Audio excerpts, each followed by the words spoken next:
Welcome to Journey Through the Gate, your paranormal portal podcast, as we delve into the many questions and wonders brought on by the supernatural experience.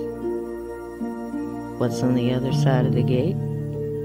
Let's find out together.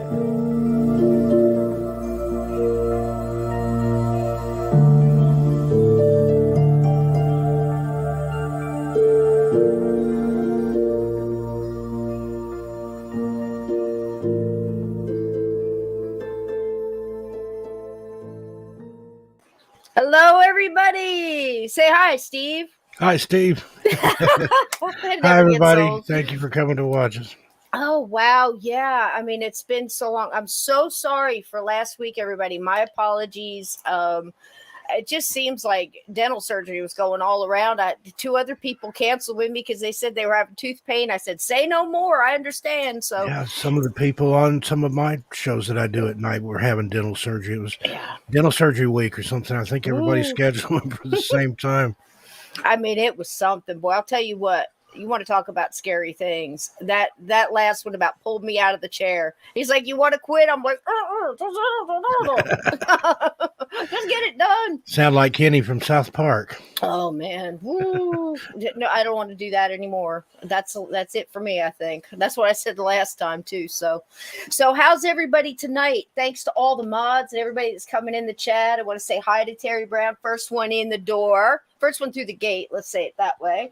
And hi to Pam. Hi, Pam Smith. And I know that some other people are going to come on in here.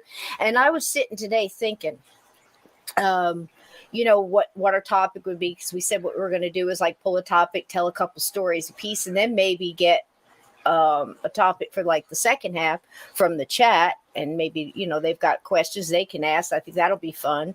But tonight I thought, maybe we could talk a little bit about, since we've been doing this a while, what we learned from spirits or ghosts or something that surprised us, or, either an experience of our own or someone that we've heard that just flipped the script kind of and said, wow, that just maybe not changes everything, but maybe changes your perspective a little bit. And I think that's just every story I hear just about. But what about you, Steve? What do you think? Yeah, it's just, and we've talked about this before, how through the whole quest, we found that there is no real answers. There aren't any real answers, but only more questions. So that's what I look for now is what questions have I not asked before? So right. I'm not looking for answers. I'm looking for new questions. Right. And that's half the fun. We'll say hi to the chat. Terry Brown's going to be on my show tonight at midnight. He's guest hosting with me. So hey, that's great. Him here. Yeah. Pam Smith, she's one of my regulars, and they hi to Slow Motion there and Uncommon Belief. Hey. There, I had to refresh my chat. Hey, Uncommon Belief, how y'all doing? And everybody in the chat, thanks for coming in. Well, I'll tell you what, one that kind of staggered me, I've got a few. I mean, some that kind of added to my understanding of the typical apparition. Okay. So of course, in the book, we talked about how my mom was like my greatest teacher in life and in death, because how she taught me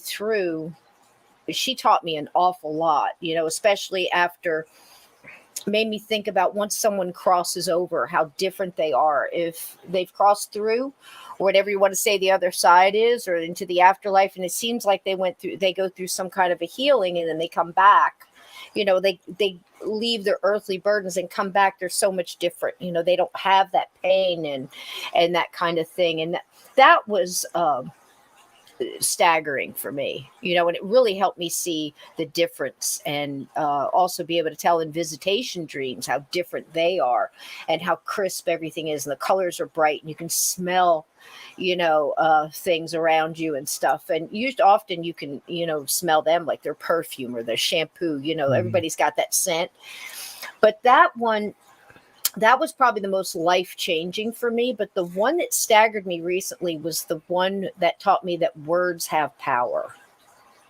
If you know what I mean. I don't know if you know what story I'm talking about, but hey, Slow Motion, how you doing? that was the one that got me, and that was a medium friend of mine. I don't want to say her name because I didn't ask for permission to tell her name. The story's okay, but there was a man, and he and his wife and his 3-year-old boy bought a house from his family after his parents died. It was in the family, so he bought it back. So basically, he got his childhood home back, and he doesn't remember seeing a lot going on there. He does remember his mom must have had some type of abilities, because as a child he could remember coming in the living room and she'd be sitting on the couch and kind of staring off into the corner, and she would often say something like, there's a female standing by the window, the picture window. Can you see her? Do you see her? And he never saw her. But his mom said there wasn't anything to worry about. And he just went on about his business. I mean, he was on his way out to play baseball and stuff. He didn't spend a lot of time. He wasn't having any problems, so he didn't need to know too much about it, right? But that was it. So him and his wife, like I said, and a little boy around 3, they move into the house. And, at first there's no problem. And little things moving here and there. Where'd I put my keys? Or, the door, maybe you can hear the door open and close. Nobody's there, little things. Then he starts to get this, I don't want to say sleep paralysis, because I think sleep paralysis tries to put a cover on everything that's unexplainable. They just say sleep paralysis. Well, listen, if you've ever had old hag syndrome, or you ever woke up and had somebody on your chest and has you by the throat, and they're like this far from your face, and you're in a battle for your own breath, darn well that's not sleep paralysis. If you had taken all kinds of, they'd have to be some pretty good hallucinogen drugs and stuff to see that, feel it, Yeah. But people try to wipe that away sometimes with, well, were you drinking? Were you on any kind of drugs? That kind of thing. And I'm sure some of that possibly, but sometimes it's an old hag. Yeah. And the first time I ever experienced it, I was less than 4 years old, because it was before my nephew was born, and he was born when I was 4. And I know, pretty sure I hadn't been drinking or taking any drugs at like 3 years old. So Right. Well, see, that's just it. I mean, they like to say, well, that's sleep paralysis, that time. And they explain it's like that time before you're fully awake and your body is not completely awake, and you can be stunned for a moment where you're not moving. Granted, I believe there's scientific proof for that. I'm not a scientist, but I've seen some stuff. Have you ever seen that cartoon where they have, I think it's Dorothy and Alice in Wonderland, and they're sitting on a bench, and she looks and she goes, I've seen some shit. Yeah. That's how Steve and I feel. But this guy starts experiencing that type of feeling. Like he can feel a heavy weight on him. He can feel not so much choking, but weight down on him. He could feel the hands, and felt the anger. Let's just put it that way, like an anger, like something's really mad. You could feel the energy, but you couldn't see anything. And I believe there was a couple of times where it started getting a little stronger. And a couple of times he caught a fleeting glimpse of it. Well, anyway, he's trying to place this. It's like, what's going on? I've never had problems in this house. I grew up most of my life in this house as a young kid anyway. And he starts thinking about the woman at the window, and he just doesn't feel like it's a feminine energy. This guy doesn't claim to have any abilities, but I think it's your inherent intuition where you just get that it's an angry male, And it went on for a while, and then other things start happening that makes him like not be able to blow it off. Like his wife is starting to see things. The boy is starting to see a guy in his room, that kind of thing, a fleeting, who's that man in the room? That kind of stuff's going on. So it snowballs. And he reaches out to get some help, and he just happens to be talking to somebody. He says, I know somebody that might be able to, help you. If you give her, I'll give your number and have her give you a call. And they go back and forth. Can you do this on the phone? Blah, blah, blah. And they're like, she can. How some people are so good, So through a course of events and telephone calls, she finally breaks it down. She knows who the female is. Okay. 1920s, obviously waiting for somebody, young girl. She died of some kind of, disease back then, died in the hospital, not in the house. But her energy came back to wait at that window for someone. And she was not, the person causing the commotion in the house, because she just came and went. kind of like to watch on things. She said there was another spirit in the house, another ghost in the house that was pretty angry, and she couldn't get a lot from it to try to figure out why he was agitated and angry, because she only caught him in fleeting glimpses, which was amazing because that gives you a little insight. Like sometimes they do know each other. Sometimes they are able to communicate with each other, the ghosts of the house. So it goes on, and through a couple of phone calls and breaking things down and going to look for different things like cemeteries and stones and things. This medium on the phone finally gets one ghost to communicate with the other to try to explain why he's there. And it turns out that this young man who was in this house causing all this ruckus and was so angry, it was because he died in a car accident. He was very drunk, and he ran a stop sign and he hit another car, and he killed a woman and her children. T-boned the car, rolled it, and killed himself as well. And they all died on the scene. Well, his essence, his spirit, whatever you want to call it, was kind of hanging around because it was very confused because it was drunk when he died and he was angry and in a hurry. Whatever was going on in his life kind of got him stuck to that area. Well, the man the next morning after the accident is sitting at his table not a half a block or so from this stop sign. And he's reading the paper, and he reads it out loud to his wife and reads the guy's name. And he's so angry at this guy. And he starts kind of a rant about, people ought to realize what they're doing when they're drunk. Look, he, snuffed out this young family's life, and you ought to know better. And he's like basically cursing at this guy. And like I said, he said his name. Well, the energy from that guy, since it was lingering, connected into that energy and attached himself to that guy. And now, without knowing it, this guy basically anchored this ghost spirit to him, and that's why the ghost was so angry. And it took the medium, the man forgiving the guy, and the other ghost to calm this one down enough, and she wound up walking him to the light at the end of the story. But that one blew my mind because words have power, and I hear a lot of times people that say that's why they call it spelling, if you know what I mean. So your intent, your anger can actually connect in and anchor that ghost to you. What do you think, Steve? It's crazy. I agree. It's weird, and it's not the same ever for any two people and any two spirits. I mean, the same spirit can affect or appear to different people in a different way, and just a lot of circumstantial things there. And I think a lot of it depends on the relationship that you had in life, and that carries over after Right. death. Absolutely. And I've also heard it said that anybody that was like a nasty person in life is probably going to be a nasty person in death too. And that's why sometimes you get these angry, dark, malevolent spirits. They're pissed off in the afterlife just like they were in real life. You know what we call them, Steve, right?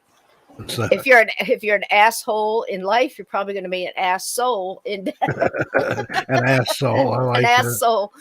But that's it. That's exactly it. Everybody thinks, well, a lot of people, I don't want to say everybody, I don't want to generalize. Hey, Pseudonym, thanks so much. Pseudonym and Uncommon Belief are some of the best mods you've ever had in here. So if you've got questions, they're going to help you. Somebody said we were buffering. Just back out. Come on back in again. Usually that gets it going. It looks okay here. And I wanted to say hi to Pseudonym. She's one of my favorite Is she people. wonderful? She is an awesome mod.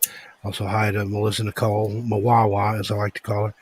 Hello, Melissa. That goes back to a girl I knew back in the 80s. She had a little poodle named Doro, and her sister's name was Melissa. And she would tell the poodle, Doro, go get Melissa. And the dog would try to talk, and it would, Mawawa, Mawawa. Wawa. It was like it was trying to say Mawawa, Melissa. Oh, gosh. So funny. Now I call Melissa Mawawa. That's the story behind that. That's a trip. But see, that's just it.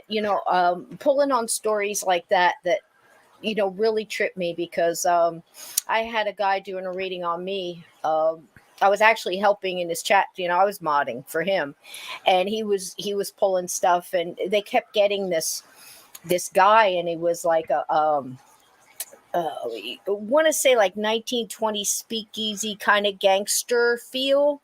Mhm. We couldn't tell whether or not, where he fit in that era, whether he was a bootlegger or just a guy, a mobster or whatever he was, or just a guy hanging out at a speakeasy and had a little bit of a gruff on him. Mhm. But this guy was so mad, and we couldn't figure out. He's like attached to somebody here, and he can't get loose because I guess he was drawn to this person's light, and this person didn't even know it was there. Every once in a while, you can feel it, but no idea. And he wanted to be released, very much like this young man in the story.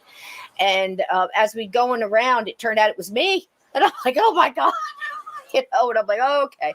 And I have to sit there and I have to tell this guy, there's no reason for you to be attached to this. We need to get you crossed over, and, basically walked him through like we did, what was it? Cool Breeze. Remember Cool Breeze under the tree? Mhm. So it took some time too, but I think that's it. A lot of times when they're angry like that, or not just angry, confused, frustrated, what's going on. I mean, you have to unravel that first to get down to the meat. And that's one of the reasons I tell people, they say, how do I get rid of all this, this ghost in my house? I'm like, well, quite honestly, I think you should probably talk to him and figure out why he's there first, because you don't want to just push him out. That's like,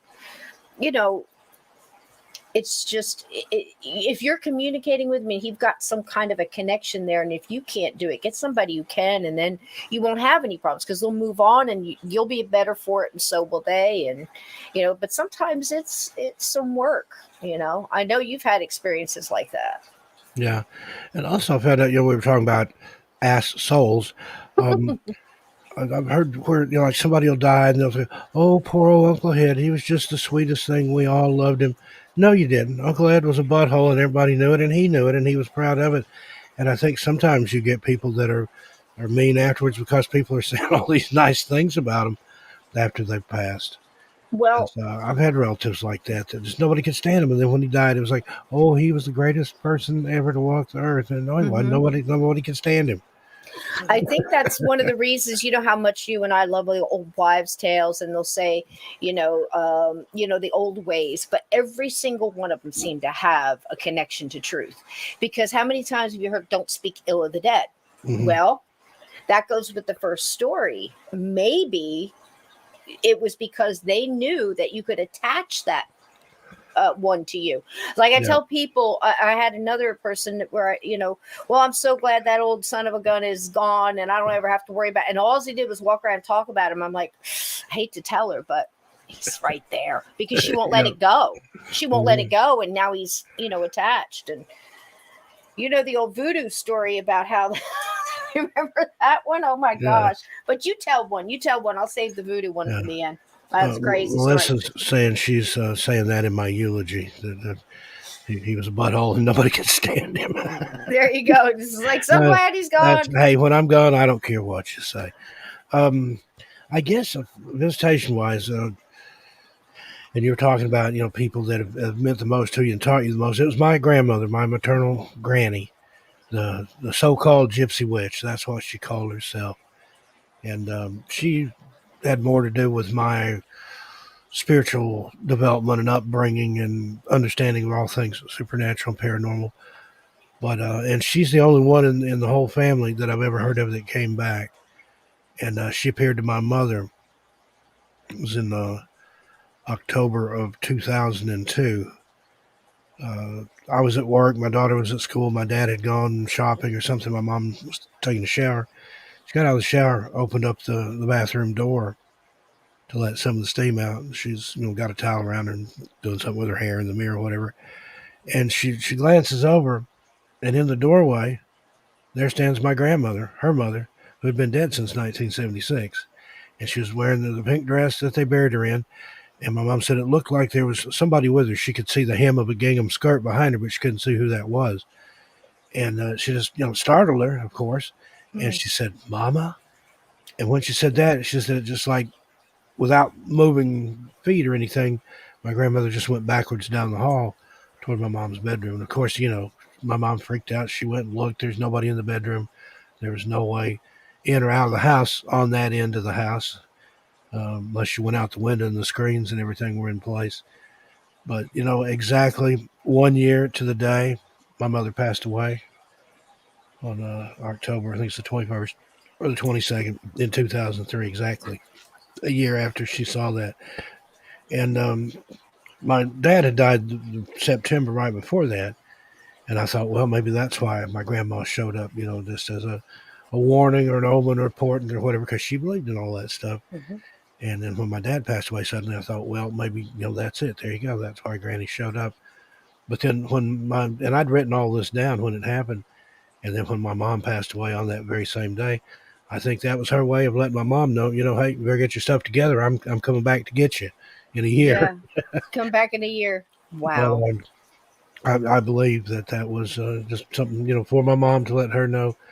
And I've always thought that if I ever see my granny, I know I've got a year to get my crap together. So at least I hope so. I know I'll be getting a phone call. I saw the hem of the blue dress. I can imagine. I mean, that's it too. It's like, you know, sometimes what Yeah, can and happen. So you just like, you just stay back, you know? she thought that was another family member. She couldn't remember, but she believed one of her mom's sisters that died when my mom was a little girl was buried in a gingham dress. So a couple of relatives may have come back to let her know it was close to time to travel to the other side.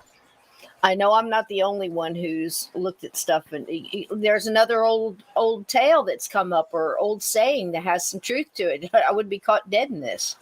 You Yeah, know what I'm saying? Think about it.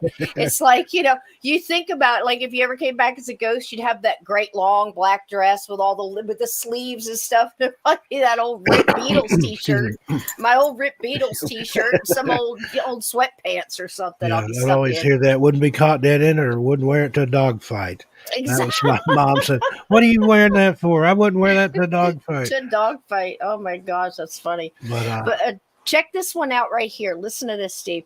When I first found out that some spirits don't even realize they had passed or died, and many believe we are the ghosts instead, was kind of an eye opener for me, from uncommon belief.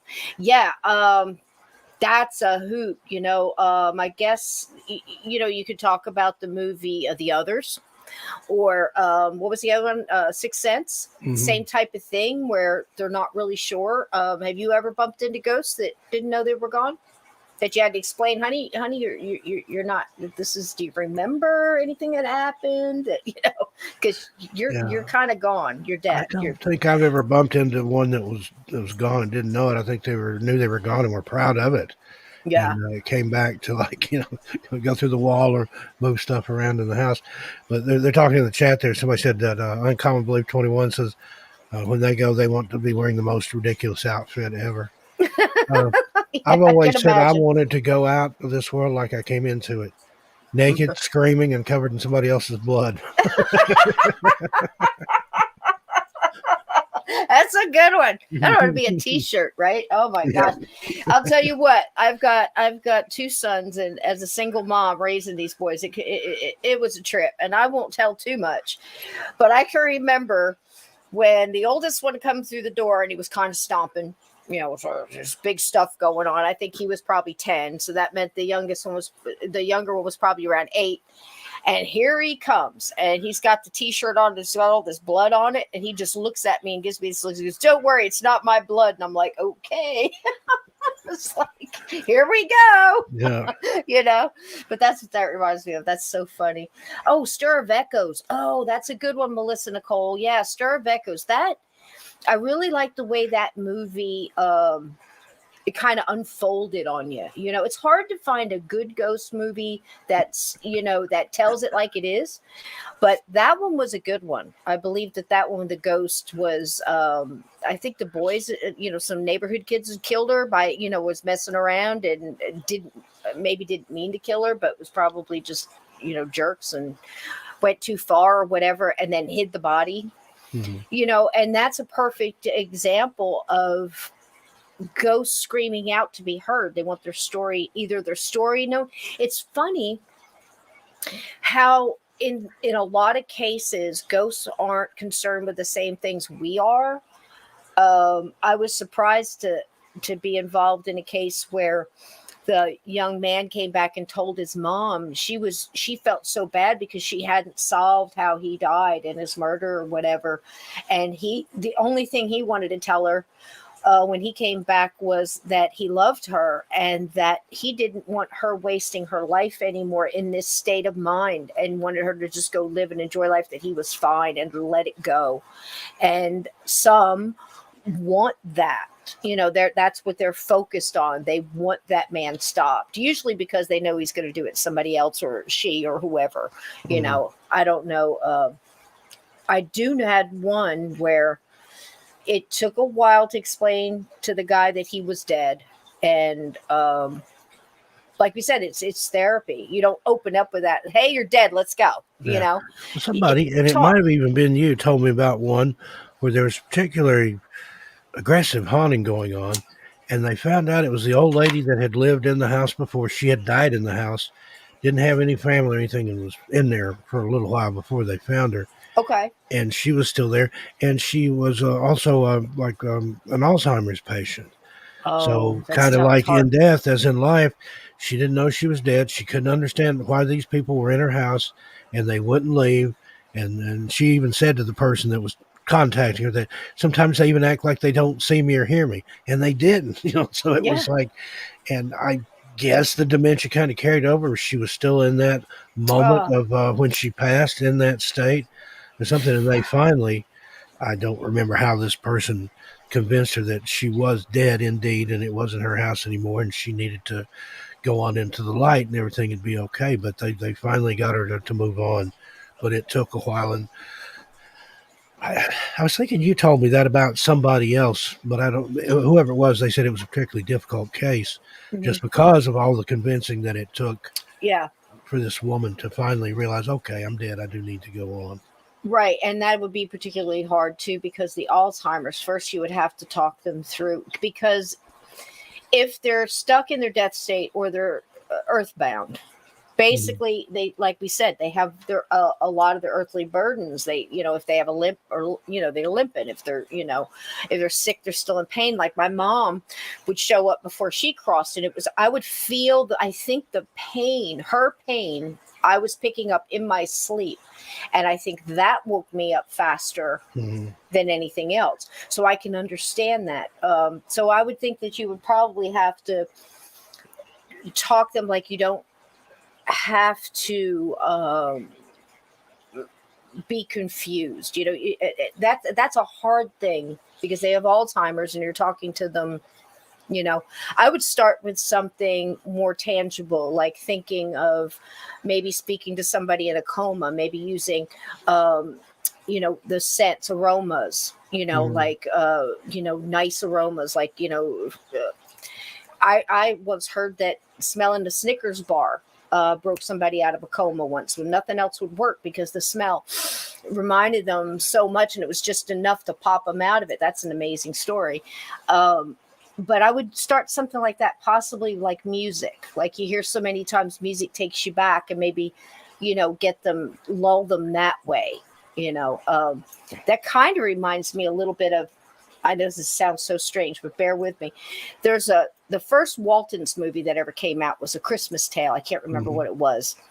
And I know John Boy needed gas to go help his dad, and he had to go through so much to, he was trying to go find his dad because the bus had broke down. There was a blizzard, of course, and it was Christmas Eve, and he's got to go find his dad. Well, he hooks up with some characters along the way, and they're at the two old moonshiners. You remember the Miss Mamie? Yeah, the Baldwin sisters. Yeah, Miss Mamie, Miss Emily, and the guy that he's with knew how to handle Miss Mamie and Miss Emily. You just didn't walk in and we need gas, because you wouldn't get anywhere. They were so scared, and they were a little erratic and they called it eccentric. Now they probably have them medicated in a room.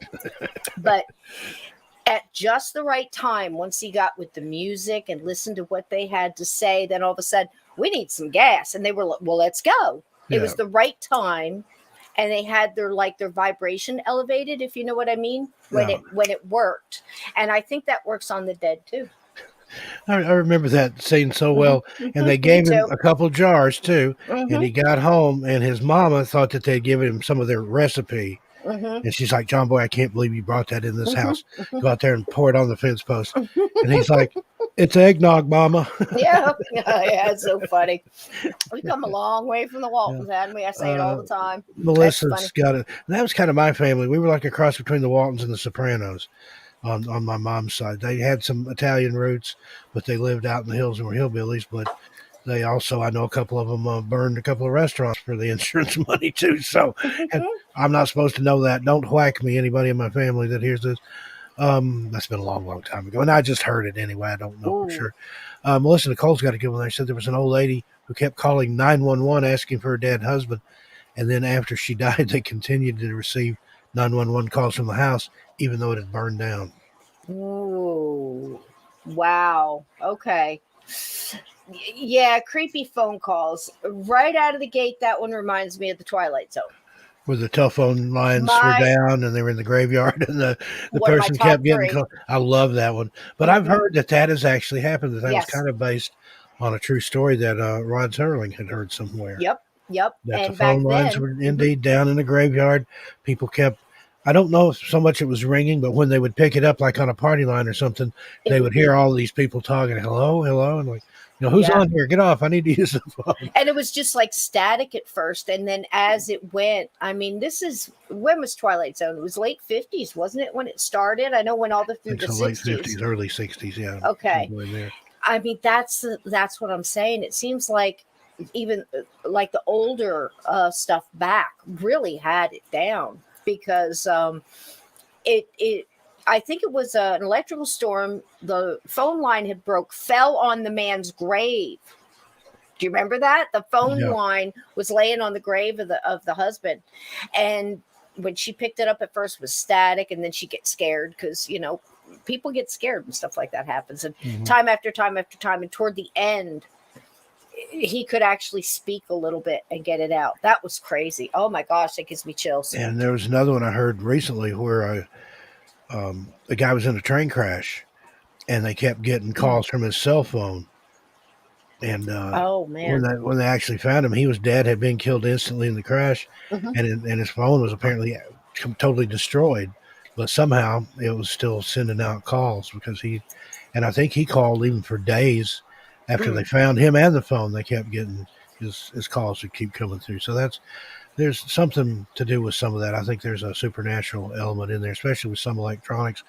I remember Yes. once my daughter had a toy cell phone that didn't even have any batteries in it, and it came up a big electric storm, big thunderstorm. We used to get some doozies in East Tennessee, and during one big crack of lightning and a big boom of thunder, that toy cell phone started ringing, and I knew there was no Oh. batteries, and I'd taken them out because she was driving me crazy with it.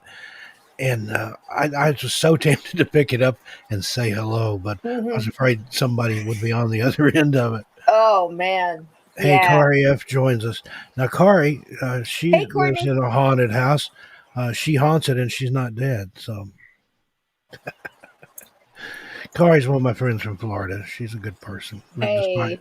despite what everybody else says. Hey Laura, how you doing, honey? Hey Courtney, how you doing, sweetie? Welcome in, everybody. Thanks for coming in. Um, I was thinking, gosh, I had so many stories popping off when you were talking about the phone. Um,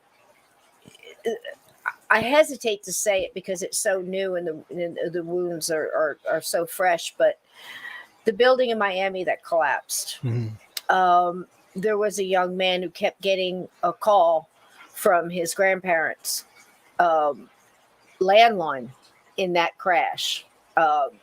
In the rubble. And every time they picked it up 16 times, and it kept going over a couple of days. And every time they Wow. picked it up, it would be nothing but static. And I don't know the end. I don't have a happy ending for that one. Because at first you think, okay, somebody's alive and they're doing it. But after the days it kept going, you wonder. But there was so many phone calls, especially now where it might not be a phone call, but you're getting a text, you know, from that number, and the phone's been cut off. The person's been gone for a couple of years, and you're getting Mhm. calls from it. That's creepy too, or the text messages and stuff like that. But with No. electronics, I remember being a floral designer. They this is going way back because they still did the phone, kind of still look like one of those trim line, landline phones. Yeah. And and it was I thought it was kind of tactless, but it was Southern Baptist, and there was a lot of different stuff, and everybody wanted something different. And we got this one call in that when you get it, you have to do it. And the spray, it said something about Jesus has called him home, and there's a phone. I remember that. I remember seeing And that. the thing ran, it When rang I at the remember as I funeral. was a kid seeing a little, it was almost shaped like a cake, but it was a spray of flowers, and it had a little toy kid's phone in there. It looked like one of those princess phones, and it just said Jesus called. And even Yeah, as a kid, I thought that's the that's tackiest thing I've the thing ever I ever seen. saw. But that's an idea. Mhm. Put one on there and have a remote controlled ringer Mm, and see what mm-mm. people would do if they Oh were at a man. funeral and there's a phone there that says Jesus called and then it starts ringing. I bet you could empty that place out. Yeah, I mean, come on. That thing was ring. It's not attached to anything. It wasn't anything, it Yeah. was just an old. Oh man, that's crazy. That would creep me right out. But you hear all the time. I don't know. We know a lot of mediums, a lot of psychics, good ones, that are just like off the top of their head that just tell you stuff like matter of fact. They'll say, Yeah. well, most everybody hangs around for the funeral and for the, and we've heard lots of stories like that of, there he's standing because they want to hear what everybody's got to say, but I don't think everybody does that because, how many ghosts do I know that never got that far? They're still going around like the young man at the accident or, and not everybody that gets in an accident goes through that. That's not true. That's a misnomer. But there are. And there's people that, just passed or for whatever reason were just in a stirred up state, got a little confused on the way, or then there's the ones that just don't want to cross. I'll never forget the one ghost. He says, I got no problem finding the light, but if my wife's in there, I'm not going there. I had enough for her. After my Yeah. brother passed away, my sister-in-law kept his cell phone because, it's got last messages and stuff in there and all his contacts and stuff. And occasionally she'll still text me on it. And I'll be sitting here and I'll hear my phone go off and I look and it's got my brother's name. And I'm like, just for that brief split second, it's like, go toward the light, stop texting me. Yeah, But go to light. it's kind of disconcerting because then you suddenly remember he's dead. Who's texting me? Yeah. I mean, that's creepy. And any electronics. And you and I were on a round table. It was great. It was Brian Bowden, you, myself, and KS, the gentleman Dave and Jim from KSBS, like last week, and so many things popped up in there. But one of them was when we were talking about electronics, and we were talking. I'll never forget. I'm watching this. First of all, I don't believe half these shows anyway. I think they're all made up. Mm-hmm. I mean, from Naked and Afraid all the way through, guys. I hate to break it to you. Now, there are some very good paranormal shows, and I like them because, of course, they go for the heart and stuff like that. I love Kim Russo. I love her. She's a wonderful woman. She's the real deal. And she also takes her time to tell you why that ghost did that. What were you going through at the time? Why did that ghost connect and find that energy that you were going through familiar enough to connect with you at that time? Most of the time, those kind of visitations or apparitions that pop up and connect with you for a moment are drawn to you for that reason. They might be hanging around for something else, but they're pulled to you for a reason. It might not just be your light or whatever. It might be that you both were going through something similar. I find that time after time after time. You're depressed and homesick. They're depressed and homesick, or, they're missing their kids and they're missing their dad, or their parents, and connecting in. So little things like that, for sure. But I find it heartwarming that so many of them seem to come to help us through something. Even though they're lost, they're wandering, they don't quite have it all together yet for whatever reason, but they've been around long enough to notice that energy, connect into it, and try to warn you. That's what I did. Don't do it. Don't you do it too. and the person's so scared, you're not getting the message. You act, so misunderstood. Like the bride. Do you remember the one with the bride? The bride that I guess on her wedding day or before her wedding day, she looked outside and caught her fiance with one of her bridesmaids out by the tree where they saw, didn't think anybody could see, and she went and commit suicide. And then years and years later, there's another wedding happening at that. I believe we put this in the book, Steve. I think it's toward the end, just showing this different stuff that they do. Well, right away, everybody's seeing this bride. This new bride is seeing the old ghost bride, of course, scaring her to death, and she's like chasing her and moving her through the house till she got to the window and saw the very same doggone thing where her fiance was messing around with one of the, wedding guests or whatever, and warning her. And that was, that day didn't end well. But that's another where a ghost is trying to help. Have you ever had where you found out later on that the ghost wasn't trying to scare the person, it was actually trying to help out? I've heard of some stuff like that. There's one is a Civil War ghost story. A guy was staying in like an inn or boarding house or something, and every night a ghost would show up and kept scaring the crap out of him, and then it would just fade out. Well, finally he's like, I want a different room. Can you put me in a different room? There's something bothering me in this one. Mm-hmm. So they moved him to a different room. And then the night that they moved him to another room, a cannonball came through the window and smashed the bed, and it would have most likely have killed him or severely injured him anyway. So sometimes I think like that, it can be a haunting. It's kind of a nuisance, but for a reason, and you may not ever know the reason. That's just that's the thing, misunderstood. Another story I've got was a guy that was driving through a Chickamauga battlefield at night. There's places where you can drive through the edge of it, even when it's closed. And with his girlfriend, she lived there in that area. He was from Chattanooga. And they saw a soldier, a Civil War soldier, full uniform, Confederate uniform, just standing in the mist, the fog there on the side of the road. And it shook his girlfriend up so bad that she begged him just, to spend the night and not go home. He was going to drop her off and then drive back to Chattanooga, which it isn't that far, but he ended up staying. But then he found out like the next day that that night was one of the biggest, deadliest interstate crashes in the world, just below Pittsburgh, Tennessee there, where there was something like 100, I think it's 112 vehicles or something that piled together and tons of people died. And he said, I would have been right in the middle of it. Mm-hmm. He said, I think that Confederate ghost saved my life. He popped out of the woods in the mist, scared the bejesus out of my girlfriend. So I ended up spending the night with her because she was scared. If I dropped her off and drove home like I was planning on, he's like, I would have been right in the middle of it. Yeah. And how cool it is that he got to see that. Like you said earlier, sometimes we don't get to see it through, to the end where everything snaps together and makes sense. That's why one of the reasons why we do these shows and write the books and tell the stories is because, gosh, sometimes everything is misunderstanding. I've had personally a family member who had someone that was following around, moving things and changing things and hiding things and trying to get them to listen, for their own. Now, the cool thing is this, believe this young man it was supposed to be, I think they said it was a suicide or whatever. So his family was upset. And it wasn't. It was totally accidental.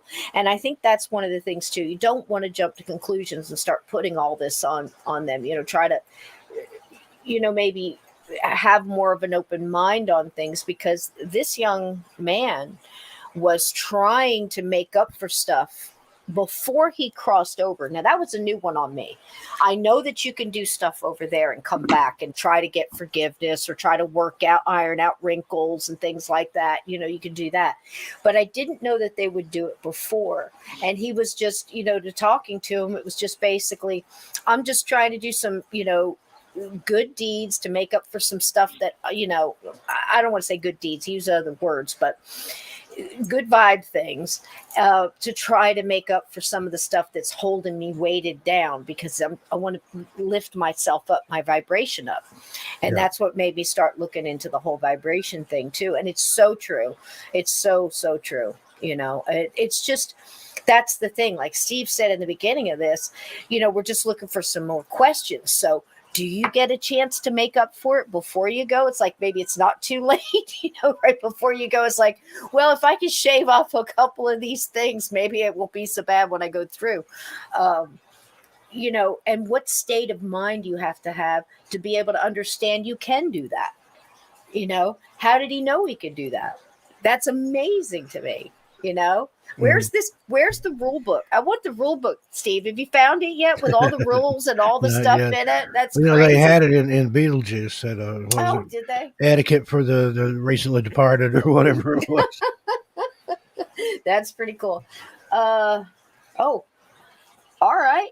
We've got some here. One day we got some stories promised to us from Patriot 1749. That's hard to say all together. Hi, sweetie. So glad you stopped in, and we'll have to get you on here to tell some of those stories sometime. But that's just it. I think it's just like we say all the time. Ghosts are as individual as you and I. We all have similarities, but we're going to be taken down a different path, and it's free will. Like the young man in the bar. I can't believe this hour is almost over. We're going to ask the chat okay, I'm going to tell this story. This is what we're going to do, chat.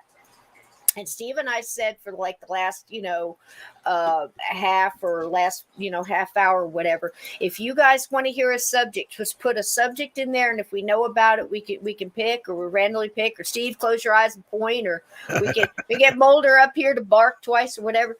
And we'll pick something. And if we know about it, we can talk, or maybe if you do, you get in here and we'll put your stuff up and we'll see what the chat has to say. But this story was, which story did I say I was going to tell, Steve?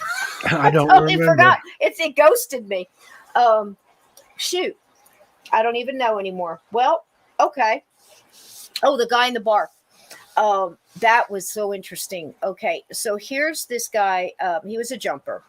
Not all the time. Now, I don't know if the chat, if you know what I refer to as a jumper. What I mean is basically an earthbound spirit. Most always it's earthbound. I've never seen one, unless it was an entity or it had an evil intent or it was negative to begin with, whatever, cross over and go through all that and come back and jump in. That's something different. That's like a walk in or something else. That's a higher vibrational thing, I believe. It's also be very negative too. Okay. But anyway, this guy, he was an earthbound, never crossed, and he was a jumper. So what he would do is occasionally, he loved hanging at this bar. He would always hang at the bar. And there was something that went down at the railroad tracks. I couldn't quite get it all out of him, but there was either he was mugged and hit over the head and died there on the tracks, or got drunk, drank too much and hit his head on the track. I don't know. There seemed to be some violence there, but I'm not 100% on how he died. He didn't want to, really languish there. It really bothered him. I can imagine why. So anyway, he knew this bar. And he liked the bar, and he used to come in, and he would just like the atmosphere and the laughing and the music, but he learned to jump. And what I mean by that is he would pick somebody who had what I say cracks in your windshield, right? And if you're depressed or you're drinking too much or you're on drugs or you've got, you're angry, you've had a fight, some kind of negative stuff that breaks through your protective barrier, and he'd find a way in, he'd jump in. And for a short time, he'd just take that person over so he could get a taste of whiskey or alcohol or kiss a girl or dance with somebody, start a fight. There's a lot of them that like to start bar fights and just have at it because they feed on that energy, right? Makes them stronger. So while this young man was more like a funny ghost, you could watch him go down the bar and he'd slap a butt and then watch that woman turn around, smack that guy, and then that guy, that. And you'd see it go right down the bar. And, play the jukebox and skip songs he didn't like and things like that. So it took a lot of us going in there a couple of times, I think it was like 4 times with this guy. Tried to get him down to the point where he understood that he was in fact dead and what that meant. And that the reason I stuck with him so much is because I'm thinking this little bar doesn't have much longer on it. It was kind of, seeing its last days. If somebody didn't buy the property and do something else, who probably turn it into condos or something. It wasn't always going to be the bar he recognized, is what I mean. And I actually told him, I said, look, it's your free will, honey. If you want to stay, you stay, but how many hundreds of years do you think it's going to take for somebody to come in and be able to talk to you like we're doing right now? So you need to think about this, because time is different to you than it is to us. And in a blink of an eye, it could be 100 years. This place would be a parking lot. And then what are you going to do? No more fun for you. You're either going to have to find another bar or another place. You see what I mean? He was very concentrated to that area, and he didn't like to move out of that. So if he had got left behind, it might very well have been one of those, like remember the famous Toys R Us, where the guy he's in the Toys R Us. Yanni Janssen or whatever. Yanni Janssen. And he thought it was still the lake by the cabin where he had died. And every once in a while, I don't think he was throwing the toys and stuff. I think it was his energy when he was in there was making the toys go off and stuff and things. Some of those infrared photos they got, that's some of the best spirit photography I've ever seen. Yes, absolutely. All right, let's see. We want to check the chat, see if we've got. All right, how many people have, let's see, topics in here? Everybody's saying hey to everybody. So nice to see you all. And I got something I can share here for let me do it. It's a sneak peek, and it's not the finished product, but I just got very nice. The from the guy that does my covers, what my cover for volume 3 of my book is going to look like. Now, again, this is tentative, and then you saw it here first. This is maybe what it's going to be like. So let's see if I can. Do I have to do anything for you to share, or you got that? I think I can. It's not. I don't see it. I thought it would let me share it from here. Let's see if I can open it this way. I should have made sure I could do it before. I'm like, hey, want to see this? I'm like, well, you can't. I know I can from here, but I don't know how to give you permission to do it. Let me see if I can. Let me see your little 3 dots here if there's something. I think I have to have it in a Chrome tab, I think, before I can share it. So I think I can have it for next Monday. When's it coming out? Well, volume 2 is coming out at the end of August. This is volume 3. It won't be out until I think like the first part of December or something, but I think I got it here. Hang on. Okay, here we go. Now then, let's see if I can share Chrome tab this way. Just got it like a few seconds ago in a message. Nice. And I thought I would share it with everybody. Window, Chrome tab.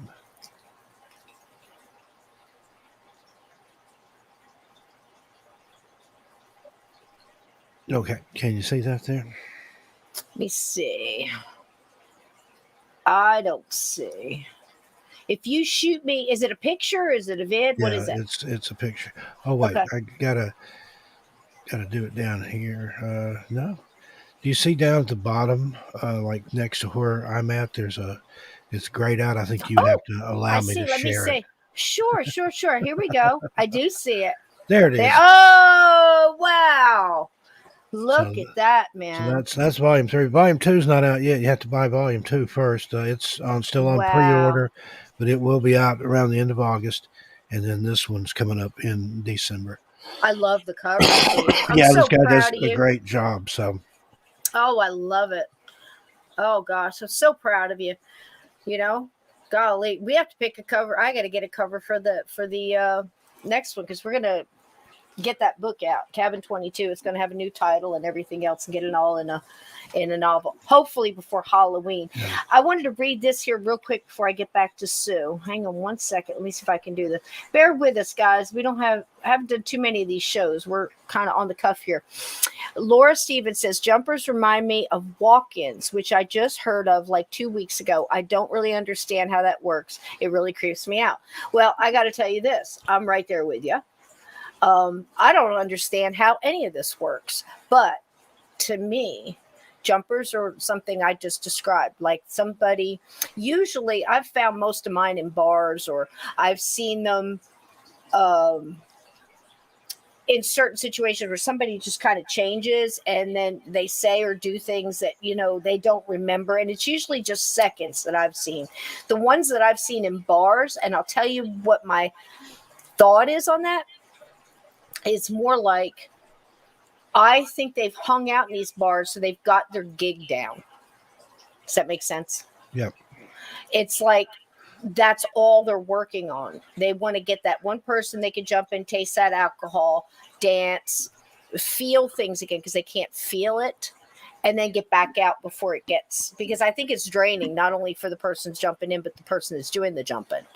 One of the more famous ones that I know of is at Bob Mackey's, and a very famous medium went in, and they told her, I don't want you to cross any of the goats. We need them, for business. They bring in business and stuff like that. We just want you to find out what's going on. Well, to her, the way she is, she's just like me. She just went in there, crossed everybody that wanted to be crossed, and just told them she didn't, because ghosts aren't pets. And, when are they going to get the chance again if they want to go? I mean, nobody has a right to hold back somebody like that. That's just, how I feel about that. But there was 4 other guys there, and they were kind of like in old cowboy dress, like something you see in an old Clint Eastwood movie, standing at the bar. That's what she was seeing. And they came in a ruckus, and they were starting all kind of stuff. And they came up, bellied up to the bar, and just were pretending to drink and all this. Like, they saw what they saw, and she's just sitting right next to him watching them. And one of them turned and looked at her like this, and goes, "You can see us?" And she says, "I sure can. I can hear you too." And she goes, "You don't smell that good either." And she started up a conversation with him, and she told him, she says, "I'm a medium, and you're dead." "Yeah, we know we're dead. We have no intention on leaving. We like it here." And they like to start fights and because they fed on that, and they got built up their energy, and they were just pros at it. So professional jumpers, I guess. But the walk-ins, I've heard, are more like a higher vibrational thing. And what I mean by that doesn't necessarily mean good. That means just higher than earthbound. You could be a higher vibrational thing and still be low vibrational. You're just higher than somebody who's earthbound. And then you've got your real ethereals, But they seem to jump in and do quick things too. And then some walk-ins come in just to take over that body for quite a while, to do something that they've come to do, and they need that. So that's as far as I understand. It can get a little deeper with the walk-ins. What do you think, Steve? Yeah, I agree. There's difference in different situations and different things, and I think they're limited as to what they can do, based on how much energy they have and how much they can manipulate the other person. Obviously, somebody Yes. that's a little drunk as opposed to a whole lot drunk, I think would be easier controlling. If somebody's dead drunk, then you're going to have to use all your energy just to ambulate them, But if they're just buzzed up enough that you can get in there and do what you need to do, then they're kind of helping you too. You've got their corporation of the living. So I yeah, had one it's here. fascinating. I've looked through. It is fascinating, and I don't pretend to understand everything about walk-ins. Some of the cases that I've heard were really quite frightening, to tell you the truth, because I can't imagine. And that's the whole reason I don't even want to get into this whole I know you've done it a few times at astral projecting and, astral travel and things like that, because I'm like, I don't trust my body empty for that long to where something's going to jump in. I can't get back if you're in not again. there, something else might jump in, lock the door, and then there you are. What do you do? I've seen it happen, man. I've seen it happen. And then, we got to call people like us to go fix that mess. And it's not easy. It's like, I can't get back into my body. There is some, I think, with the walk-ins that doesn't really knock out the original person. It's kind of in there with you, kind of like Venom. You ever saw that movie, or the Venom, where he jumps in, he's kind of got a parasite, but they come and go, where it's more like you're in more of a comatose state. To me, that's frightening as all get out. The way I look at it, like you're driving your car and somebody just gets in and shoves you over in the passenger seat, or maybe puts you in the back seat or even the trunk, and say, "Let me drive for a while." Yeah. I mean, how creepy is that? That's what I liken it to. Whew, that's frightening. I mean, when you think you've got it all together and, whatever, you can handle anything. I mean, just wham. And all of a sudden you're just in this I don't know. It likens my memory to like some of these CBS mystery theaters, like the ones I listen to, to just cope and clean house and do things. I love, if you guys never listened to CBS Mystery Theater, it's all over YouTube for free. But it's an E.G. old Marshall, radio show. one of the best Oh, voices in the world. fantastic. And the way they did it was just great. But there was one in there where it was like the guy's perception, I believe he was in a coma or something similar. He couldn't move anything and he could hear and see everything going on around him. And it's heartbreaking because you can't do anything. And, like that one tear that rolled out, show him I'm not dead, that one tear. Oh, that's just, I can't imagine being in that state, not being in control. But here for the last end, don't you want to pull up the end of this with a real humdinger? Sue says here, opening portals through magical practice. That's always a fun one. I've seen some weird stuff in my years in the occult. Honey, all of us. Absolutely. We've seen some shit. Absolutely. You want to take that one, Steve? Oh gosh, opening portals through magical practices. You hear about things like that, and I think the scary part is where somebody, either through the lack of knowledge or just deciding not to, doesn't close it back up. Turk, who does Tunnel of Dark narrations, he's an excellent writer, but he's also had a lot of personal paranormal experiences, and he told the story on my channel, sent it in rather to listener stories, and I narrated about an apartment he lived in New York, where the apartment next door was unoccupied, but somebody kept it rented, but they didn't live there. And this black smoke, he said, the thickest, blackest smoke you've ever seen, would sometimes come out through the wall, like right up near the ceiling, into his apartment, and it was causing him to have all these like sleep paralysis and nightmares and stuff. And finally, he and a couple other friends actually went out like on the fire escape and entered that apartment. And he said there was all kinds of occult stuff in there, and signs of whoever had lived there or whoever kept it rented was some kind of a practitioner of black magic. So I think there's things like that could explain things sometimes. Like I said, there was either a portal there that hadn't been closed, or some sort of spell of protection that had been put on that stuff, so that there was some sort of beings, where there was elementals or some sort of entities there guarding that stuff. And then, I don't know, maybe they got bored and decided to go mess with the people next door.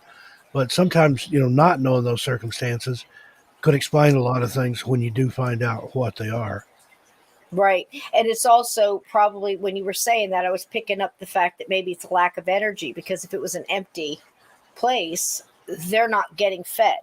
They're not getting that fear energy or whatever energy that, it would stimulate it and feed it, because they need energy, right? That's why you always hear, and during thunderstorms, where you've got the rain, which is a conduit, you've got the electricity in the air, or the dew in the morning, like early morning, or that 3:00 in the morning kind of thing. And I was just talking about that the other day, and people say, well, or 3:00, and you get some wiseacre that says, well, 3:00 where? It's a different time everywhere. Well, it doesn't have to do with the time around the world. It happens at different times around the world, but it's more for the person who's asleep around 3:00 in the morning, because that's where your body is in such a deep sleep usually, and everything is thin just enough where they can contact into you a little bit more. So it's an energy thing, and it has to do with conduits and being able to use like batteries and electricity and things like that. But the portals, wow, I gotta say, as of right now, 15-20 minutes, it could change if I learn something else, because how this goes, right, Steve? I think there's natural portals that are meant to be there. I think there are also things, and that I can never understand or tell you where they are. People always think it's like a doorway kind of thing. It just opens up, goes through. We've talked about that. Skinwalker Ranch being, a famous one of things, just crawling out of this portal and walking on, like, just going about its business, and the thing closes up and it's gone. I think that's a different thing. I think that's in between dimensions, or from one dimension or another, space, time thing. But then there are definitely natural portals, gateways, like in Peru, where these tribal elders know, and they'll sit outside, do the crystal bowls, and put out good vibrations, and and they're actually looking at something that looks like a stone doorway. I think there's portals like that too, but opening one yourself, and I think people think it's probably more difficult than it really is. I think it's a lot easier than people think. And it also depends on what you're calling or what's listening, to put it better. Because two little girls with a Barbie Ouija board could open a portal and not have a clue what they're doing, and then you could have people that open one, via mirrors. My neighbors asked me the other day, "Hey, I got a couple antique mirrors. You want them?" I'm like, hard no. No. All right, go ahead and get them and set them up across from each other in the hall. And just have like a. So you make a psychomantium there, and then that way, if you get any unwanted guests, just leave them there in the entryway until they go into one mirror or the other.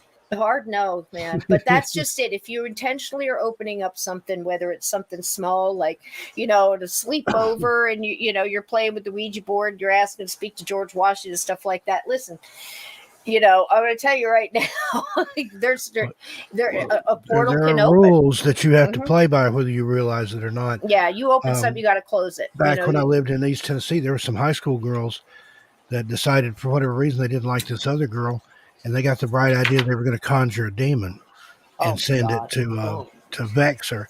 Well, whatever they did, and they got it out of some kind of book, who knows what, but they ended up bringing forth 13 demons, and they did manage to attack the girl, but every one of them also got attacked. They said within just a few days, one had a car wreck and broke her leg. The other's parents were killed in a car crash. Something happened to every single person that was in that little group that conjured the demons. Mm-hmm. I got to chuckle sometimes being in this for so long, and we've seen it. People say, I use a Ouija board all the time. Nothing ever happens to me, but your neighbor died. Your boyfriend got in a car crash. Your boss got sick. Just so many things, but you don't put it together that once you did this, things started happening, because you might be strong.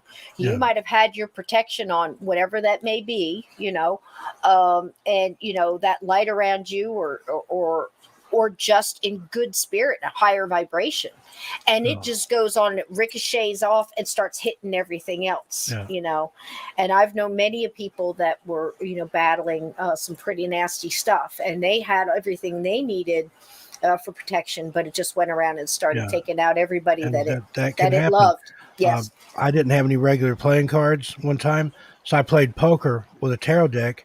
I got a full house, and the next day 3 people died. Now that's a joke, but it illustrates a valid point. Yes. You need the right tools to do the right job, and you have to know what you're doing with what you've got in order to use it and not cause problems. I'm sorry if that was in poor taste. No, it wasn't. I've always loved that. I just know you. I was trying not to look so. I didn't want to give it away because I thought I was pretty funny. But see, that's it. You just got to laugh, You want to talk about funny energy? I knew a guy had a good friend from the office, and just pals, and she was having such a hard time. She's coming to work depressed. She's not getting sleep. What's going on? He finally gets it out of her. She goes, you won't believe it. There's something going on in my house, and I don't know what it is. And it's just a real, I don't know how she described it. Just just an overwhelming kind of presence, not good, but not evil, just draining and, messing with her. So she tried a couple things. And of course she tried my old favorite one where they say, well, I saged, okay, great. Let me say it for this crowd. If you've never heard me say it before, saging every once in a while and putting half your heart into it is like using hand sanitizer and just never washing your hands. Eventually it's not a replacement. Saging is a maintenance, and it has to be done with intent, and it has to be done with authority, not a challenging authority, a stand. So if that's your house, it's best if the person who lives there and owns that does it. There's a way you sage. I have mine right here. I have mine right here, and I have my little pile of wood and everything else. But it's first you must respect the nature. Who put it here, who allowed it to grow, who created it in the first place. Then you have to thank the herb for giving itself. It's very much, think back, it's native. And you offer it out to the four directions and to your ancestors who you would not be here without. So you honor everything involved first before you start asking for things, and you have to understand that now you're becoming one with it. You cleanse yourself first and then you start walking through. And it's every corner. It's under the bed. It's in the closet. And you must open your windows and your doors. You start in a far corner and you go through and you say your piece all the way through, like all negative must leave, only positive can remain. And whatever prayer or mantra that you believe in that is from your heart, and you push it out the last window and then you finish it. And that's something you do all the time. You can also do the salt. You like a couple things too. Salt, of course, your crystals and things like that. But for a house, the salt on the windshields, I've holy oil. done all this research lately, learning about the Fae. I've got a piece of iron hanging up outside that's got some native beads on it. Yes. That will keep things away from your house. Yeah, I told that joke the other night to Melissa. I was reading some oracle cards for her, and she totally bought it. That's just you gotta tell it straight like that. But again, it does illustrate you got to have the right tools for the job, and you got to know how to use those tools, or you can cause things to happen. That's like the Ouija board. It's a tool, and a lot of it's based in intent. I mean, it's no different than say anything, a VCR. Or a gun. It's something. It's an inanimate object. It can't do anything, but how you use it can affect other people's lives. Right. I don't know if anybody those are beautiful. has ever heard of these, but this is what I was reading for. I have some pretty ones too. Yeah, we'll have to finish, Melissa. That's something I'm going to be doing soon. I'm going to be. I don't know what night yet, but I'm going to be doing oracle card readings. I've got about 10 different decks that I just recently got here. Wow. And I'm going to set up a stream, and I'll only be able to do it for a few people per stream. That sounds great. Some oracle cards. Not going to do any tarot because there's just sometimes tarot can have a dark element that just kind of sneaks in there. These are more introspective and enlightening and things like that. I've got, so what have I got here? Starseed, oracle cards. Nice. I'd love to read those for people that believe you're a starseed. You're going to love mine. I'm going to pull mine out and I'll show you next time. Forest Fae. Nice. The Magic of You Oracle. These are all, like I said, these are all positive affirmations and to get you to be more introspective and learn about yourself. This is the only one that's even a little bit dark. It's called the Dark Mirror Oracle. And what it is, it believes that you can shine light on the dark parts of yourself by looking into them. We all have them. Intentions. We all have them. What else? The Be You, Do You, For You. Those are just affirmation cards. Let's see. A Clarity deck. Again, that's nice. Some questions. I got Mindful Messages. Nice. I went on a spree on Amazon. Oh, that sounds awesome. And empowering questions you can ask yourself and then find empowerment through how you answer, depending on how honest you are with yourself. So how cool is that? So I'm going to be doing that. I don't know what night yet, but pseudonym. That sounds exciting. Come to my house to rifle through my decks. I used to collect tarot cards. At one time, I had like 70-something different tarot decks. Yeah, I have one very special deck. Now, I have some people that guide me that say, Cisco, you're doing so much right now. I do dowsing rod. I do all that stuff. But I also have to be careful because I've got stuff that comes, you know what I mean? And you don't want to give it too much. So I follow the guides when they tell me that because, like I said, the intuition. And it's not that. It's what you said.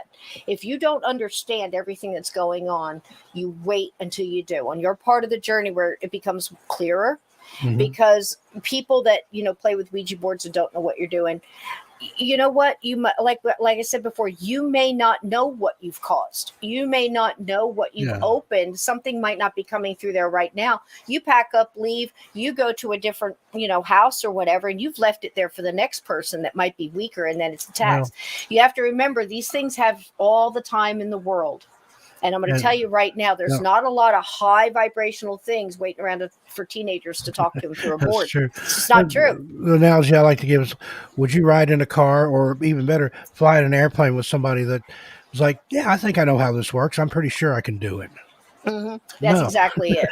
And see, Steve does stuff. I know you because I've known you a while. That when you started doing the cards, you were doing because people like to see the cards, but you found out later on that you didn't really need them. You were getting them through, and that's fine too. And I think a lot of that is, like even Yeah. a pendulum and stuff. It shows the other person, but I It's guarantee you, most of the time, the person that's doing the reading already knows the answer. They're yeah, just and getting that was me confirmation. back, and this was back in the late '80s, early '90s. I read tarot cards. Never read for money. It was always, if you wanted to give me something, barter, donate, whatever, that was fine. But I never charged anybody. I just didn't think that was right. And that was what my grandma taught me. Mm-hmm. She Me either. read for chickens and sacks of potatoes and things like that, but she never charged anybody money. People would give her stuff or leave her stuff. I mean, there was money Mm-hmm. sometimes too, but just whatever. But yeah, I found out that the cards were just a tool to be able to give a concrete example of an abstract concept. Because if Mm-hmm. somebody just came in and sat down and I looked at them and I said, yeah, your boyfriend's cheating on you, then they're Yep. just like, yeah, whatever.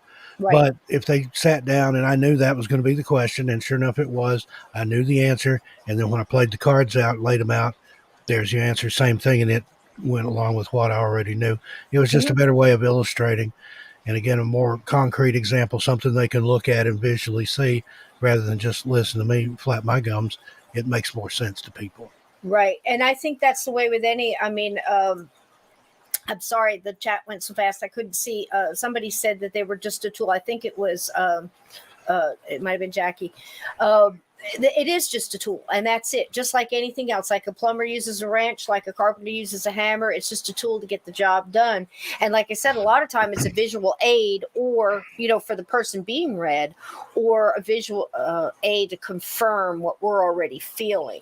But if you're using something that you're giving permission for something to come into you, to use your energy and your hands to move something, now you got a problem. Mhm. Because it's intent, and you've asked and told it was okay to come in and use it. Well, that's great if you know how to get rid of it. That's great if you know what you're doing. But I can't tell you how many people said, I know what I'm doing, and I really got, Yeah.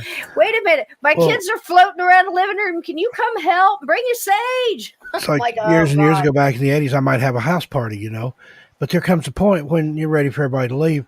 You can't always get them to leave that easy.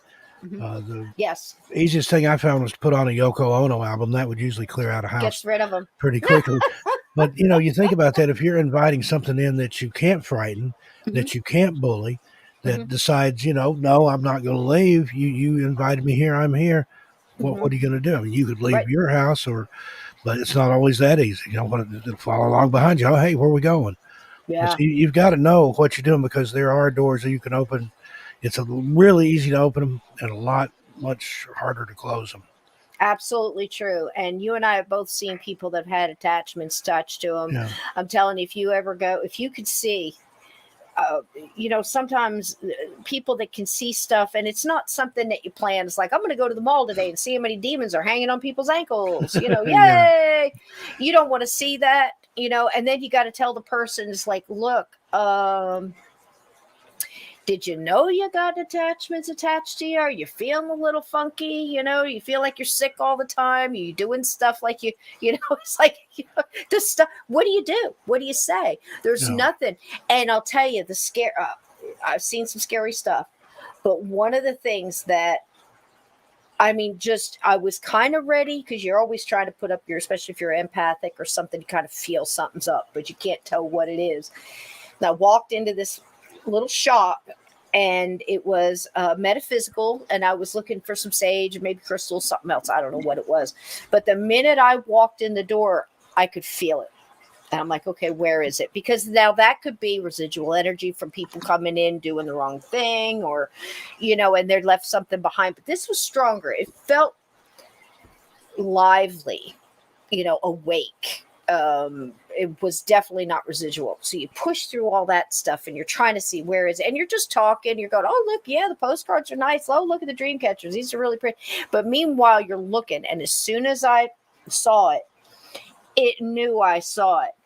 And this woman, it wasn't her. It was the thing that was attached to her and the thing that was inside. She had two, that minimum. And it just turned its head, snapped and looked at me and hissed. This horrible, like I'd thrown, cold water on a hot fire. That's how it hissed at me. And I'm like, okay. And I'm with my niece and I'm like, get behind me. And I put all my stuff up, just I'm blocking my stuff with my rings and, my thing. And I'm like backing out. I'm like, it's cool. We're just leaving. Because this thing wanted to battle, and I just came for some crystals and a little sage, So, I mean, but that's the thing. Sometimes you don't want to see everybody's, boy, I wish I could see that. No, you don't. Because you're not just seeing the thing that's attached to the person. You're seeing the person it's a parasite, and it's tearing that person apart inside. And, there's a lot of things that you can call that bring that to you. And then some people just get hit with it because they're sad to begin with. And it's terrible that these things attack people that are already in a weakened state of whatever, mind or body, soul, and just make it worse. And I think that's one of the worst. And, the very worst for me is the soul collector or the soul reaper. And I think that is one of the ugliest. I mean, there's a lot of ugly stuff out there. There's some really, but that one, those are ancient, and usually they'll set on a property and they've been there for 1,000 years. Who knows?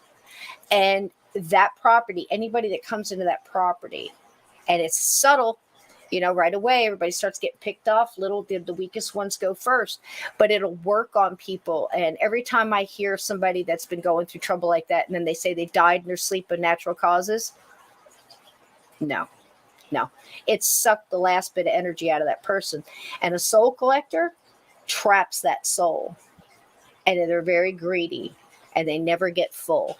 And when you go into a place and you tell people, this is what you have here, there is no way to beat it. You have to just relinquish the property and back out slow, just like I did in that thing when that thing hissed at me, because you're not going to win this battle.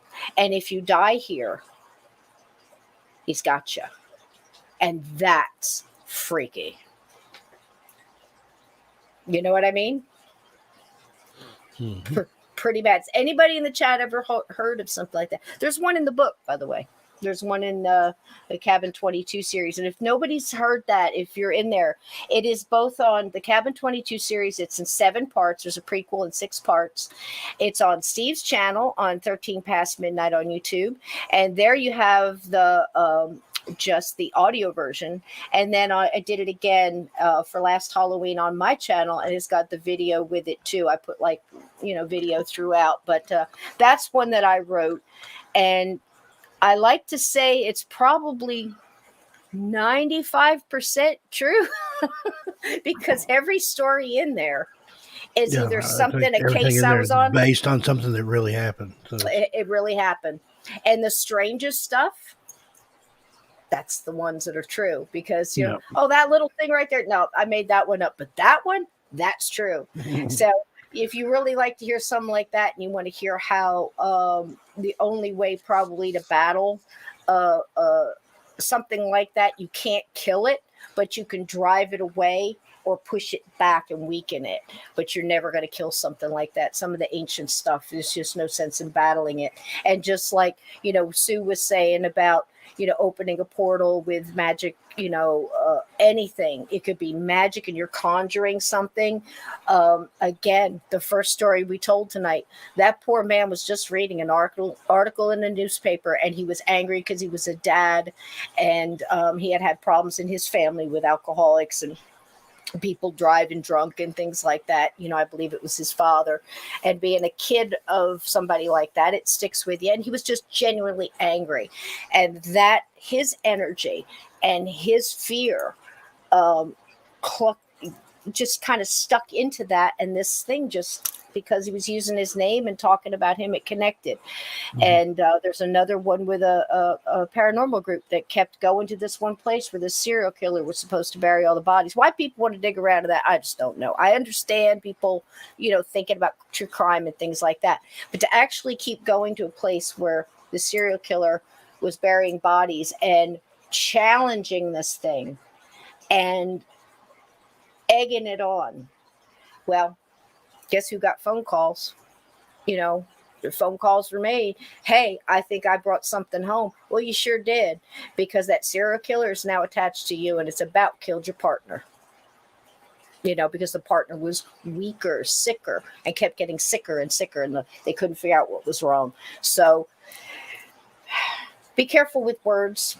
Keep an eye on your intent, and probably don't go opening doors you don't know how to close.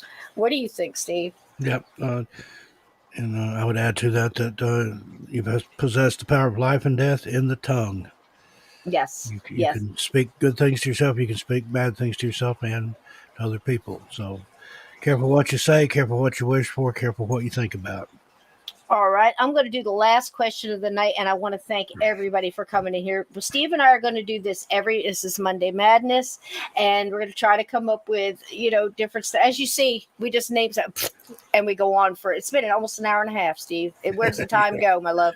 Yep. So Laura says, so I guess my question is, how do you know what you're pulling from or what is influencing you for answers is good or safe? I got to kind of, basically my fail safe on that is filters, babe. Yep. Filters. It's just And time, knowledge, filters. Like my elder exactly. said, That's where run you it get through your your brain discernment from. and your heart. Just sometimes you guess wrong, but then you learn from that, and you hone that discernment. And I've heard a lot of people say that. Well, I hear something talking to me, and I don't know if it's God or the devil. Well, that's an easy one. Yeah. If it's something holy, it comes to exhort, edify, Yes. or comfort. If it Yep. doesn't meet those three rules, then it's not God or anything holy talking Right. to you. It's Right. something else. Yep. That's what I go by anyway. Your mileage may vary.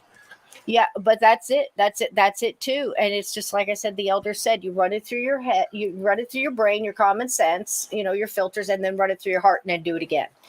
But I can tell you from experience, and not, still, I could live another 100 years and not understand this stuff, folks. I'm telling you.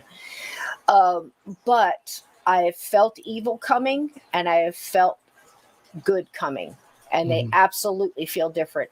And personally, myself, I've had people just get downright irate with me and tell me, that because of their religious belief, which I respect wholeheartedly, you're welcome to them.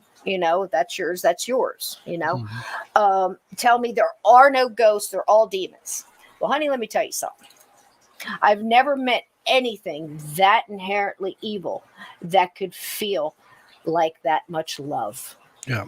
I think they could trick you in sight. I think they could trick you with their I've words, but they never can't had an fake evil that. spirit give me that warm feeling that comes from deep inside, where just the joy of things well up within you.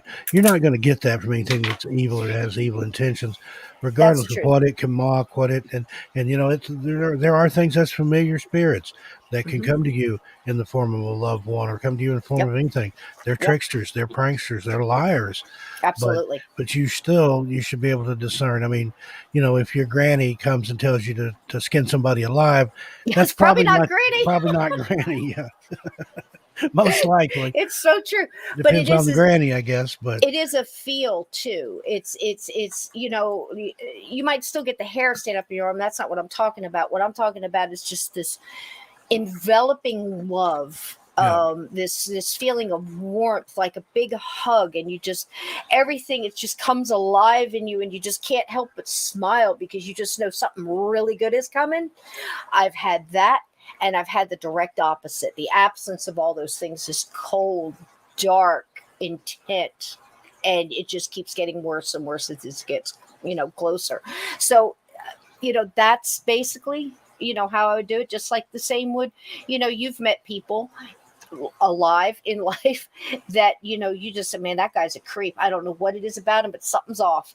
I highly recommend you listen to your intuition. And I know Steve says the same thing because it's there for a reason, Yeah. So, Steve, listen, we've been doing this hour and a half. I hope everybody had a good time. I know we didn't get to all the questions. I'm sorry. I'm still learning how to catch this chat. I'd like to thank everybody that came into the chat and our wonderful mod, Sue, Uncommon Belief, and all your wonderful questions. Steve, I love the cover of the new book. I'm so proud of you getting it all out there. Where can we Actually, get the that's books? not the new one. That's the new one after the new one The comes newest out. new. But The newest new. I went ahead and approved that. My publisher hit me back and said, "Okay, that's the one we're going to go with." I love So it. that is the cover. And if you didn't see the subtitle there, it's National Park Mysteries and Disappearances, Volume 3, the Pacific Northwest, including Oregon, Washington, and Idaho. But Wow. the one that's coming out at the end of August is Volume 2. It's California, to include Mount Shasta, Joshua Tree, and Yosemite. It has kind of an orange cover. I'm not laughing at you. I'm laughing at these chat. These people are absolutely wonderful in this chat. I mean, next up, share this around. Oh my gosh, look at this. Pseudonym says, Cisco, I'm pretty sure we can do this for hours. Honey, Steve and I have done this for hours. And even without an audience. I think the first time we talked for like 7 hours. I remember I was sitting out on my back porch and we called one another and started talking, and it was full dark by the time we finally thought, hey, we better go, I was getting weak with their families and stuff. I haven't eaten, haven't had anything to drink, haven't even had a bathroom break. I was getting weak, man. I'm like, oh man, I was sick. Wait a minute. Hey, what about that other story? That reminds me of this. And we're just like, but that's it. And you just kind of purge it because my goodness, you get all this in and you want to share it. One of my major things for doing this or writing a book and all this is just to let people know you're not alone. If you saw stuff or if you know somebody's had an experience or if you're interested in this or that, that's the number one thing. Talk about it because you're going to learn something every time. I learn every day about this. Just as soon as you think you got something, boy, that universe will flip it on you and you'll go, but this also can be true. So that's just it. The bullseye is always moving. But what I think we've come through over the past 40 years is an understanding. And that understanding that I've held on to is love doesn't die. It's the strongest energy, whether it be a pet or a loved one, a friend. And just like if nobody has watched The 5 People You Meet in Heaven or read the book is great. The movie is fantastic. They actually did a good job on it. The people that you have made a difference in someone's life might not be who you think. It might be that one chance encounter that flipped that person. And I think it's a wonderful mystery, this life. And if we can help some along the way, and that includes the dead, then I'm sure going to do it. How about you, Steve? Yeah, right on. And I want to thank all my regulars that are here, the Stocktonites, Pam Smith, Melissa Nicole, Maraid, the Mermaid. Let's see who else is. Laura Stevens. Got a lot of my regulars that come to all my shows that are here. Thanks, guys, for coming out for this. We'll see you here next Monday. I'll see you tonight at midnight Pacific time for Ghost Stories at midnight on 13 past midnight. A lot of midnights going on there. Yeah, and Ghost Stories, yep. And then Wednesday, Jim and I'll be doing something on her channel. We may be reading some cards over there. And then, That's of course, so much fun. Friday. So much fun. Maybe we can do that too. Maybe at the end we can you can pick a deck and maybe a couple of people, you can do like 3 cards at the end or something just for people to get them through. And I'll tell you why. Courtney here is saying, thank you so much. This is a nice break with the problems of the world. Have a great night, Cisco and Steve and everyone in the chat. And I'll see you next week. And that's exactly what we're trying to do. We might be going through a lot, whatever you're going through in your personal life. Just remember, I've learned something, over the past couple of years. Something happened. I'm like, what am I supposed to learn from this? Because this is kind of school. And if you look at things differently like that, you change your mind, maybe you can get through it a little bit more. But we always have that warmth in knowing that if there are all these ghosts and there are visitations of people coming over and communicating, and our pets are coming back to say, hey, I love you and I'm fine, then you know what? It's not so bad, because if you got that to look forward to, that love lasts, and then there is something positive to hold on to in this world. We go through some bumps and grinds, but man, you appreciate each other so much more. And I appreciate you, Steve. You're one of my buds, man. Thanks for having me on, Cisco. I love you so much. Sister from another mister. I love you too. Yeah. Also, go join up on Missing Persons and Mysteries, my main channel. We are less than 2,000 away from 100,000 subscribers. I want that YouTube play button. It's so awesome, and I love the new cover. I love that you're writing it, and I'm so proud of you, buddy. Man, I'll tell you, when you stay positive and you do send something out there in the universe for it to work with you, stuff happens, man. Manifest. You can do it. Decide what you want to be, where you want to be. Yes. That's what I started doing, a couple of years ago, I guess. Yes. And now here I am. And there it is. Here it is. And it's wonderful. Believe in yourself and believe in whatever's out there. And if you believe in yourself, that's the main thing. Nothing else, and even nobody is going to believe in you if you don't believe in yourself. Amen, you can brother. do it. Amen. I'm living proof. It's awesome. It's awesome. And listen, take care of yourself, take care of nature, get out there, find something, a way to ground and stuff like that. Get some of the ick off. And here's like the best little advice right here from Uncommon Belief. Quote of the day, just talk about it. Yeah. So if you see something, say something. Right on. And come tell us next Monday. And Chris Jarvis, I didn't get to say hi to Chris, but thanks, Chris. Hiya, Chris. Thanks to everybody coming in here, Casey, everybody. We're going to do this every Monday. This is Monday Madness, and it's been madness. The madness is that the time goes so fast. There's so much more to talk about. So we'll see what we're going to talk about next Monday. Thanks, Steve, for spending your Monday with us. Pleasure. And thank you, chat. Thanks to all of you for spending part of your day with us and part of our day, and then it makes it all of our days. So I'll see you a little further on down the road, Cisco, and everybody in the chat. Everybody have a good night, good morning, good day, whatever it is. Wherever you Absolutely. We got some great shows coming. I got Mark Shaw. We're going to do the mystery, and he thinks he might have solved Marilyn Monroe's death, and we're going to have him on. We've got Bill Bean, spiritual warrior. We've got Pseudonym and Kiwi coming on to talk some great stuff. I mean, boy, if you want to know some Egyptian lore and origins of some of the Bible and Nephilim and aliens, and oh gosh, I mean, it's just, I learn every time I have a talk with them. So that's coming up soon. So stick with us, stick with the channel, like, share, do whatever you can. We're almost there, Steve. We're almost there. I think we're like at, let's see, 837 subscribers. Share it out so we can get to 1,000. That's a shame. You should have 837,000. You're thank you so much. You give the truth and you offer hope and something good, and that's, thank you. It's always stuff like that gets shoved to the back, and yet all these people with their celebrity drama channels have millions of subscribers. It's a shame, but don't let that discourage you. Keep doing what you do. We're going to manifest it positive. We're going to manifest it positive. We're going to have 1,000 by like next week. Everybody think with us and grunt big for daddy, and we'll make it happen. I love you. I love you all. And don't forget, keep your feet under the covers and keep your closet doors shut, because there are things that go bump in the night. Love you. Bye, everybody. Good night, everybody. Good night, Cisco. Good night, love. Thank you.